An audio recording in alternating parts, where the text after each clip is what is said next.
Quick challenge. 10 seconds. Draw rectangles with your right hand and triangles with your left at the same time. Hard, right? Because your resources are limited. When you do more of one thing, you give up something else. That trade-off is the core of economics. And today, we turn that idea into one powerful model, the production possibilities curve. Now we turn that data into a graph. Each point on this curve shows a possible combination of squares and triangles you can produce if all your time is fully used.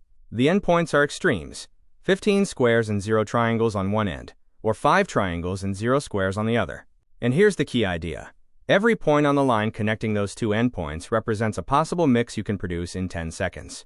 Any point on the curve means you're using your resources efficiently. Any point outside the curve is impossible with current resources. For example, if someone claims they can draw 6 triangles in 10 seconds, that can't happen, because we just tested it. 5 triangles is the maximum in 10 seconds.